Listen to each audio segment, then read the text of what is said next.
36 जिल्हे 36 बातम्या. News G9 Maharashtra. उत्तर तुमच्या प्रश्नांची.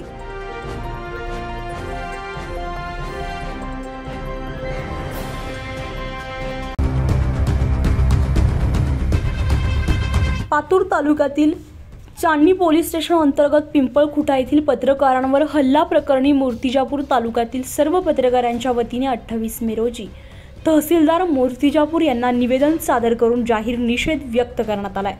हल्लेखोरांविरुद्ध पत्रकार संरक्षण कायदा अंतर्गत गुन्हा दाखल करण्याची मागणी केली आहे. रेतीचे उत्खननाबाबत वृत्त प्रकाशित केल्याच्या कारणावरून पत्रकार राहुल देशमुख यांच्यावर हल्ला केल्याची घटना 26 मे रोजी घडली.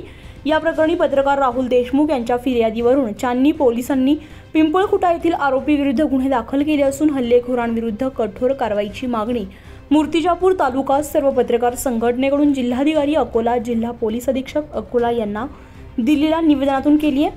मूर्तिजापूर तहसीलदार यांना निवेदन देतेवेळी उपस्थित पत्रकार बाळासाहेब गणोरकर, प्राध्यापक LD सरोदे, संभाजी देशमुख, अंकुश अग्रवाल, गौरव अग्रवाल, प्रदीप कुरेकर, श्याम वाळस्कर, अजय प्रभे, अनिल अग्रवाल, शिवप्रसाद महाजन, मिलिंद जामनिक, संतोष माने, समाधान इंगळे, नागोराव तायडे, धनराज सपकाळ, देवानंद जामनिक, स्वप्नील गणगणे इत्यादी पत्रकारांनी निवेदन देऊन निषेध व्यक्त केलाय.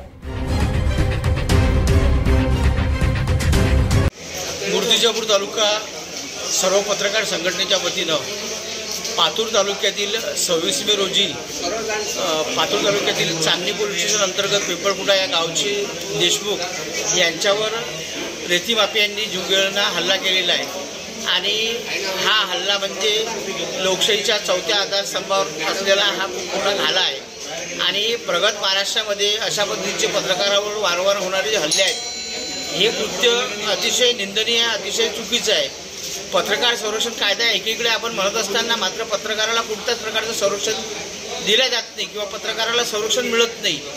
आणि रेती माफियाची हे वाढणारी जे काही दहशत आहे आणि या दहशतीमधून पत्रकारावर होणारे जे काही हल्ले आहेत यामध्ये प्रशासनाने सुद्धा हलगर्जीपणा करू नये. जर रेती माफियांचा हल्ला जर होत असेल तर या ठिकाणी जे काही महसूल प्रशासन असते या महसूल प्रशासनाचे सुद्धा या ठिकाणी आपल्याला एक दोष या ठिकाणी दिसून येतो. तर वारंवार अशा प्रगत असणाऱ्या महाराष्ट्रामध्ये पत्रकारावर हल्ले होणे हे अतिशय चुकीचं आहे, निंदनीय आहे आणि लोकशाहीला काळेमा फासणार आहे.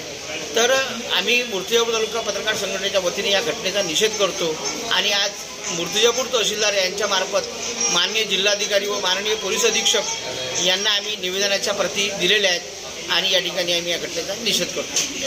न्यूज G9 महाराष्ट्रासाठी प्रतिनिधी अक्षय देशमुख, मूर्तिजापूर.